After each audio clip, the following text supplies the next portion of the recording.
베데스다 올림픽이라는 제목으로 요한복음 5장 말씀을 전하겠습니다. 운동 경기에는 좋은 점이 있습니다. 공정함이라는 것을 우리가 배울 수 있기 때문인 것 같습니다. 특별히 많은 운동 경기들 중에서도 육상과 수영 이런 기록 경기들은 참 공정한 것 같습니다. 순수 운동 기록 경기입니다. 축구와는 다르죠. 축구도 운동이지만 축구는 자기의 실력하고 상관없는 변수들이 작용합니다. 태클도 들어오고요. 심판 판정도 작용을 많이 하고 공이 골대에 맞아서 튕겨나가기도 하고 운이 작용을 합니다만은 달리기는 그렇지 않습니다. 온 관중이 지켜보는 그 눈앞에서 자기 결과가 나옵니다. 그리고 옆에 사람과 부딪히지 않고 자기 앞에 펼쳐진 트랙을 따라서 그냥 100m를 그냥 마음껏 달리면 되는 것입니다. 자기의 기량을 마음껏 발휘할 수 있고 뛰는 대로 점수가 나옵니다. 그 순위가 결정되기 때문에 공정한 경기라고 볼 수 있습니다. 저는 이런 것을 보면서 이건 천국의 특징 중에 하나다. 하나님께서는 우리의 모든 공정하신 하나님이 참 공정하게 살게 하시는 그런 아름다운 모습을 달리기 경기를 통해서 볼 수 있다고 생각합니다.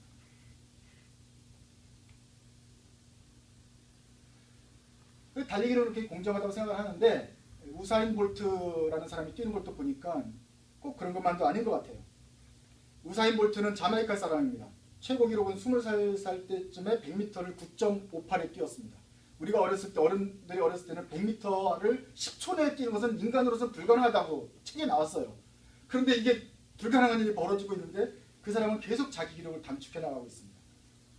단축해 나가는 이유가 또 음모론이 있는데 이 사람은 충분히 그런 능력이 있는데 갑자기 9.3초로 뛰면은 안 되고 이렇게 조금씩 당겨야 계속 포상금을 많이 받기 때문에 이렇게 날마다 최선을 안 다하면서 조금씩만 한다고 하는 전설이 내려줄 정도예요. 400m도 뛰는데 400m를 45초 28이 뜁니다. 무슨 말이냐면 100m를 11초에 뛰는 걸 4번을 뛰는 거예요.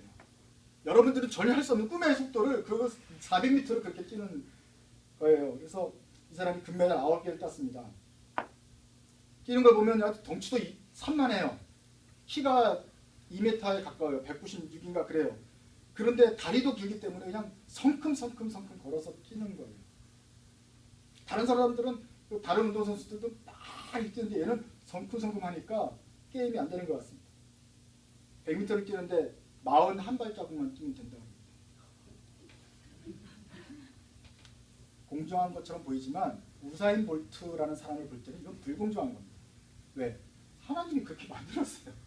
자마이카 그 흑인의 그 DNA와 그 키와 덩치로 41발쯤만 뛰면 100m를 가게 되는 건데 우리는 100몇 발쪽을 뛰어야 겨우 가게 되는 거니까 처음부터가 경기가 불공정한 것입니다. 우리가 그걸처럼 뛰고 싶다고 해서 연습하면 됩니까? 무슨 체육 이론을 배워가지고 지금부터 과학적으로 하면 되겠습니까? 기도를 하면 됩니까? 아니면 간절하게 바라면 우주가 도와줍니까? 집중을 해도 안 됩니다. 우사인 볼트는 그냥 우사인 볼트처럼 뛰게 돼 있는 거고 우리는 못 뛰게 되어 있습니다. 그러니 공정한 게임이라고 할 수 없는 것이죠. 이런 불공정한 경기가 2000년 전에 예루살렘에도 있었습니다. 예루살렘 성 안에 양문 옆에 베데스다 혹은 베드자다라고 불리는 그런 못이 하나 있었는데 거기는 병자들이 많이 모여 있었어요. 예수님께서 그때 가보셨는데 3절에 보면 사람들이 많이 있죠. 한번 3절 읽어볼까요? 이 주랑 시작. 이 주랑 안에는 많은 환자들 곧 눈먼 사람들과 다리 저는 사람들과 중풍병자들이 누워 있었어요. 왜 누워 있었냐면 물이 막 이렇게 어떤 거품이라든지 아니면 기포가 올라와가지고 막 물이 출렁출렁 한단 말이에요. 그러고 나서 이게 잔잔해진 다음에는 그때 제일 먼저 들어가면 무슨 병이든지 나았다고 사람들이 믿었습니다. 그리고 뭔가 그런 사람들이 있었나 보죠. 그러니 온갖 사람들이 모여서 병자들이 거기 다 기다리고 있었던 것입니다. 이 얼마나 이것이 강렬하냐면 그래서 한국의 기도원 중에 베데스다 기도원 이렇게 이름 짓는 것도 많아요. 거기 가면 막 병이 나을 것 같은 느낌이 들죠. 그리고 굉장히 공정한 것처럼 보입니다. 왜냐하면 누구든지 그러니까 지위고하를 막론하고 병이 든 사람이 있다가 물이 부글부글 끓어오르다가 출렁거리면서 잔잔해지면 그때 처음으로 들어간 사람이 낫기 때문에 그냥 먼저만 들어가기만 하면 무슨 병이 낫는다 그러니까 공정한 것처럼 보이죠. 하지만 이것은 굉장히 불공정한 경기입니다. 3절에 보는 예수님께서 만나셨던 사람들이 있어요. 보니까 많은 환자들이 있는데 그 중에 대표적으로 누구요? 눈먼 사람들, 다리 저런 사람들, 중풍병자가 놓여있다고 했어요. 왜 거기에 눈먼 사람들, 다리 저런 사람들, 중풍병자가 그렇게 많았을까요? 왜냐하면 이 사람들은 안 나왔기 때문에 그렇습니다. 이 경기가 불공정하기 때문에 그렇습니다. 베데스다 연못에 대해서 더 이상의 기록이 많이 없지만 확실하게 여러분과 함께 제가 추론해낼 수 있는 추론이 있는데, 베데스다에서 만약에 지금까지 사람이 고쳐졌다고 한다면 그 고쳐졌던 사람들의 병명은 무엇이었을까? 아마도 제일 많은 사람은 피부병이었을 것입니다. 두 번째는 치통이었을 것입니다. 세 번째는 아마 손 마른 사람 정도가 되지 않을까요? 왜 그렇죠? 그 베데스다 물이 피부병에 특효가 있고 치통에 아주 특효약이 있기 때문에 그런 것이 아닙니다. 이 사람들은 다 나서 벌써 다 나갔고 1등을 하지 못하는 사람들만 남아있는 것이 눈먼 사람, 다리 저런 사람, 중풍병자들이었던 것입니다. 왜? 눈먼 사람은 물이 끓는지 지금 어떻게 되는지 볼 수가 없잖아요. 손이 마른 사람은 갈 수 있는데 다리가 저는 사람은 뛰어가면 1등을 못하니까 맨날 쳐져서 남아있으니까 거기 남아있는 거예요. 1등처럼 뛰어가서 1등이 되어야 병이 낫는다는데 중풍병자는 뛸 수가 없잖아요. 야, 공정하다. 아무나 들어와서 아무나 1층만 들어오기만 하면 병 낫는다. 공정할 줄은 보이지만 이빨이 아프거나 뭐 비듬이 많거나 이런 사람들은 막 뛰어와서 낫겠지만 진짜로 이 다리가 저런 사람들, 눈먼 사람들은 갈 수가 없는 경기라는 거예요. 룰 자체가 이건 어떤 특정한 경자들에게는 아주 불공정한 경기가 되는 것입니다. 그런데 오늘 주님은 38년 된 병자 한 사람을 만났습니다. 누워있습니다. 낫고 싶으냐? 오랜 세월을 거기 앉아서 그냥 누워있어요. 근데 이 사람은 중풍병도 아주 심하게 걸려서 아주 꼼짝도 못해요. 낫고 싶으냐? 이 사람이 대답합니다. 제가 물이 움직인다면 빨리 들어가서 낫고 싶은데 누가 나를 이렇게 들어다가 물에다 넣어줘야 됩니다. 그런데 그러려면은 내가 이렇게 하기도 전에 사람들이 먼저 가서 다 낫기 때문에 제가 그냥 계속 여기서 기다리고 있습니다. 순위가 계속 밀리고 있습니다. 낫고는 싶은데 어떻게 할 수가 없습니다. 여러분 이 사람이 38년 동안 기다렸던 건 아닌 것 같아요. 아마 이 소문을 듣고 누군가가 데려왔겠죠. 그래서 자기도 이제 어떤 기적이 일어날까 기다리고 있는데 아마 제 생각엔 며칠 안 있어서 금방 사태를 깨달았을 것입니다. 내가 여기 원더에서 해결되는 게 아니구나. 물이 끓어서 뭔가 변화가 일어나도 나는 1등 못하겠구나. 저기 우사인 볼트 치통과 11병들이 그냥 금방 끼어들어가기 때문에 내 앞에 눈먼 자, 병든 자 이런 사람 다 눈먼 사람들 더듬더듬 하다가 늙는 바람에 나는 지금 누워서 누군가 옮겨주지 않으면 못하는 상황인데 나는 지금 나을 가망이 없구나 하는 것을 깨달았을 것입니다. 그래서 이 사람은 베데스다의 연못에 와 있지만 절망 가운데 있습니다. 뭔가 희망이 보이지만 그 희망이 사실은 거짓 희망이라는 것을 깨닫으면서 속상해하고 있습니다. 아마 돌아가고 싶었을지도 모릅니다.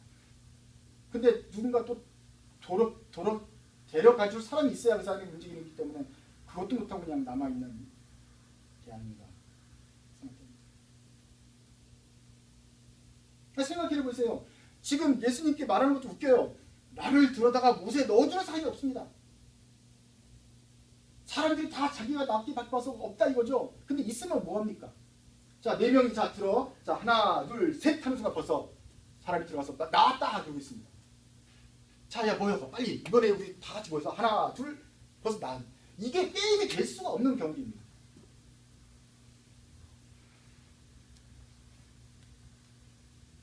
베데스다 연못은 누구나 다 오면 고쳐준다 해서 굉장히 공정한 것처럼 보이지만 굉장히 불공정한 경기고 어떤 사람에게는 정말 가망이 없는 경기가 됩니다. 오늘 이런 베데스다 연못이 2000년이 지나서 우리가 사는 세상에도 있습니다. 이 세상을 사는 사람들이 다 구원을 바랍니다. 어떻게 하면 잘 살기가 어떻게 하면 좀 인간답게 살 수 있을까 고민합니다. 또 사춘기가 되는 청년들은 고민이 많습니다. 인생은 도대체 어디서 와서 어디로 가는 것인가? 도대체 인간의 의미가 무엇인가? 나는 어떻게 살아야 될 것인가? 어떻게 죽어야, 언제 죽어야 잘 죽었다고 잘 죽게 되는 것인가? 내가 과연 이렇게 살아도 되는 것인가? 계속 고민을 하고 좀 값진 고민 가운데 쌓이기도 합니다. 그런 것도 굉장히 고통스럽죠. 하지만 어떨 때는 그거는 사실은 사치스러운 고민일 수도 있습니다. 실제로는 우리 삶에서 그런 고민할 겨를이 없을 정도의 위기에 빠져들 때가 많습니다. 갑자기 한번 애들이 병에 걸려서 아파봐요. 그러면 온 가족의 삶이 망가집니다. 무슨 비전을 세우고 우리 꿈을 갖고 뭐 더 부자가 될 계획을 세워도 가족 중에 부모님 중에 한 분이 어떻게 병원에 뭐 입원해버리고 거기에 뒷사건을 하다가 돈 쌓는 재산 다 날라가고 그러면은 그냥 몸이라도 상하게 다행이다라고 위로할 뿐 정말로 그동안 가졌던 기반을 다 날리게 되는 경우도 있지 않습니까? 공부나 사업을 했다가 실패하고 좌절하는 경우는 얼마나 많습니까? 뭔가 잘 나가는 것은 금방이란 말이에요. 그 다음에 곧바로 또 다른 위기가 닥친단 말입니다. 위기가 닥치는데 애까지 아파요. 그러면 정말 이제 그만하고 싶은 정도로 힘이 들 때가 많습니다. 그렇게 해서 위기도 겹친 데다가 갑자기 사람들이 날 미워하면서 관계까지 엉망이 되는 참 힘들어지는데 돈까지 없어서 렌트비가 빠듯해질 때 참 처량해집니다. 그러니까 우리가 뭔 큰 잘못을 하지 않아도 이상에서는 어려운 경우가 생길 때가 많다는 것입니다. 뭐 중풍병자가 38년 동안 이거 아프고 싶어서 아픈 게 아니잖아요. 그냥 바다에 있으면 파도가 올려오고 풍랑에 치는 거예요. 그냥 그런 것처럼 우리가 살다 보면 잔잔해졌다가 갑자기 또 폭풍우가 치고 거기서 겨우 살아남으면 또 잔잔해졌다가 다시 치는 것처럼 파도가 늘 끊이지 않게 되는 것입니다. 삶에 닥치는 사건, 사고가 있고 관계에 문제가 있고 질병이 있고 시험들이 와서 우리 삶이 참 사는 게 만만치 않게 되는 것입니다. 이런 세상에서 우리는 다 구원을 얻고 싶습니다. 이 달리기를 제대로 달려보고 싶습니다. 근데 깨닫는 것은 이 달리기가 그렇게 공정한 게 아니라는 것입니다. 어차피 사람이 죽고 사는 것, 병드는 것 이거는 다 우리가 어쩔 수 없는 거 아니냐? 그런데 알고 보니까 그런 것도 아닌 것 같은데요. 처음부터 돈이 많고 권력이 있고 힘이 많고 이런 사람들은 돈이 많은 사람들은 아파도 덜 아프던데 우리보다? 뭔가 관계도 많이 있고 아는 사람도 많이 있으면 금방 의사한테도 찾아가서 뭐 몇 달씩 기다리지 않고도 그냥 그날로 막 수술을 날짜를 잡아주고 이렇게 새치기를 해주시는데요. 그래서 금방 낫고 더 건강해지고 하고 아픈 사람은 3개월 동안 또 기다렸다가 겨우 나는데 또 증세는 악화됐으니까 더 힘든 수술이 되고 점점 이렇게 되던데요. 아프지도 덜 않고 아예 애초에 좋은 음식을 많이 먹기 때문에 별로 아프지도 않고 정정하게 살아가던데요. 뭔가 우리는 다 그냥 공정한 달리기를 한다고 생각했지만 어떤 사람들은 우리보다 훨씬 돈이 많은 사람들은 더 많이 살게 되던데요. 그럼 우리는 뭐 극빈층이냐? 그것도 아니에요. 저쪽 온두라스 사람들은 태어난 게 하필이면 거기 태어나가지고 우리보다 훨씬 100m나 더 뒤에서 경기를 하기 때문에 그 사람들이 볼 때는 우리가 따라갈 수 없는 존재가 되는 거거든요. 그러니까 우리도 불공정하게 태어나서 앞서 나가면서도 우리보다 앞에 나간 사람들을 보면서 우리는 또 속상해하고 계속 그렇게 불공정한 데서 사는 거거든요. 인생은 다 공평하다고 말하지만 처벌될 때가 공평하지 않은데 어떻게 합니까? 지금 우리가 미국에서 이런 말을 한다는 것 자체가 저쪽에서 볼 때는 참 한가한 소리라고 할 정도로 되는 것이죠.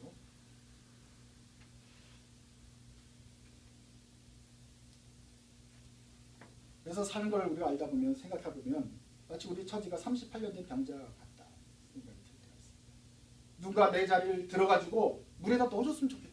이런 갈망이 진실합니다. 그런데 넣어줄 사람이 없고 들어서 가는 동안에 다른 사람들이 먼저 이미 가서 차지하는 경우가 많다.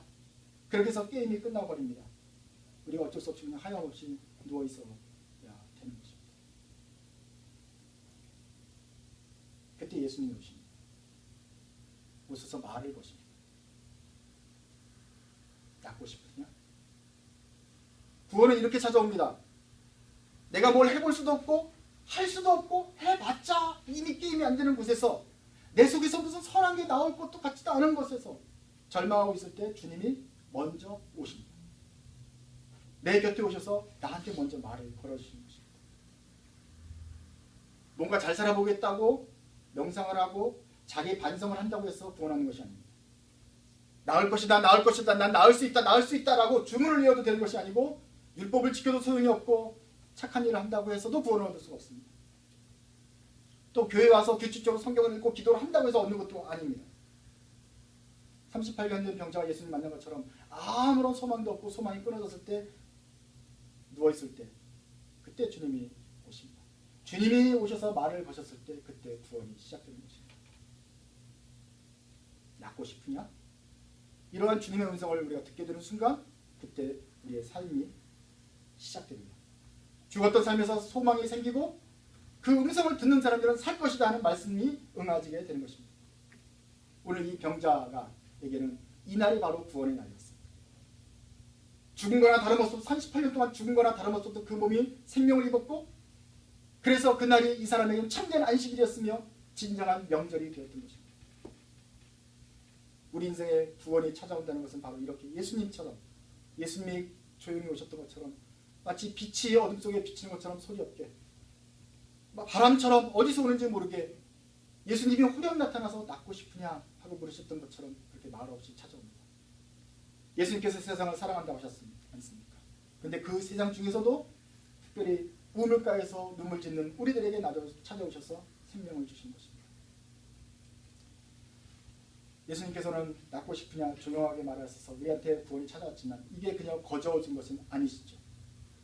우리가 아무것도 할 수 없었던 무기력한 상황이었기 때문에 주님께서 십자가에 대신 달리신 것입니다. 해야 될 모든 일들을 주님이 다 하시고 우리에게는 낫고 싶으냐 물어보신 것입니다. 그러니까 구원에 대한 어떤 룰을 완전히 바꿔버리신 것입니다. 구원을 얻기 위해서는 이렇게 해야 된다 저렇게 해야 된다 아는데 우리가 못하기 때문에 이러고 누워있는 건데 하고 싶은데 못해서 이러고 포기하고 있는 건데 주님은 아예 그 룰을 바꿔버리시고 낫고 싶으냐 물어보는 거예요. 거기에 대해서 대답하면 됩니다. 낫고 싶습니다. 병원을 어떻게 대답합니까? 마음속으로라도 주님 낫고 싶습니다 라고 반응한다면 그때 구원이 열리고 삶이 주어지는 것입니다. 주님이 세상의 불공정한 룰을 다 바꿔놓으셨어요. 이것이 세계에서 가장 공정한 경우, 천국의 방식입니다. 이제 여러분들은 어떻게 대답할 것입니까? 주님이 여러분 곁에 오셔서 물으십니다. 낫고 싶으냐?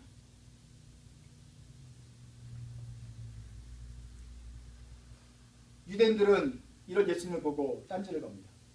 왜 하필 안식일을 고칩니까? 아니 이 사람은 38년 동안 병자였습니다. 그렇게 오랫동안 기다렸기 때문에 하루 정도 더 기다렸다 구원받을 듯 무슨 상관입니까? 내일 고쳐주면 좋은데 왜 하필 안식일에 고쳐줍니까? 너 나으면 잘 됐는데 왜 하필 안식일에 고침을 받은 거야? 너 참 문제가 많다.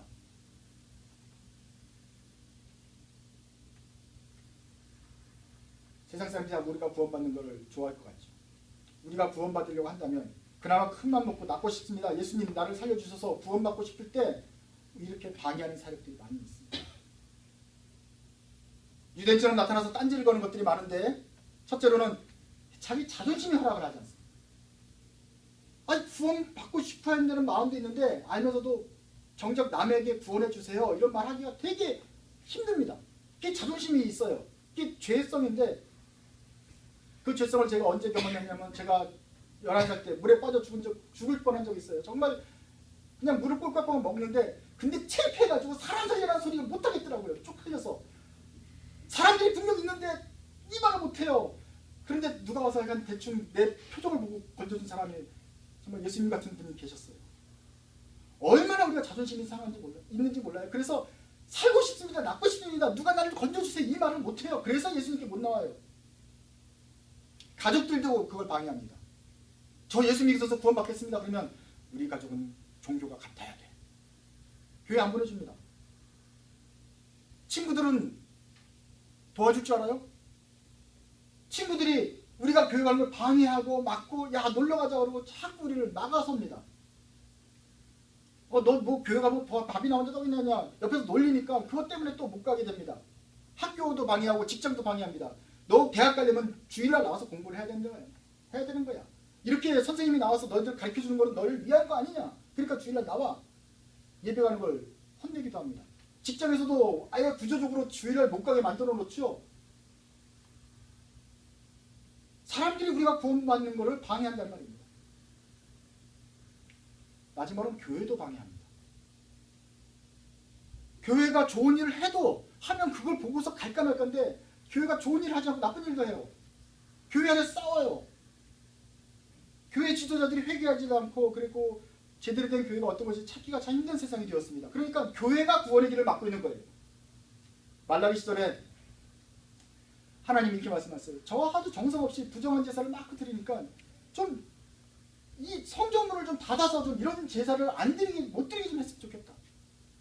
교회가 구원의 길을 막고 있는 것입니다. 그런데 우리가 만약에 구원을 받게 된다면 바로 이런 모든 유대인들의 비난과 또는 모든 장애물들을 극복하고 예수를 만나게 되는 것입니다. 과연 우리에게 구원받을 희망이 있느냐? 과연 우리에게 어떤 붙잡을 만한 근거가 있느냐? 네 가지가 있습니다. 첫째로는 주님이 먼저 우리를 찾아주셨다는 것이 희망입니다.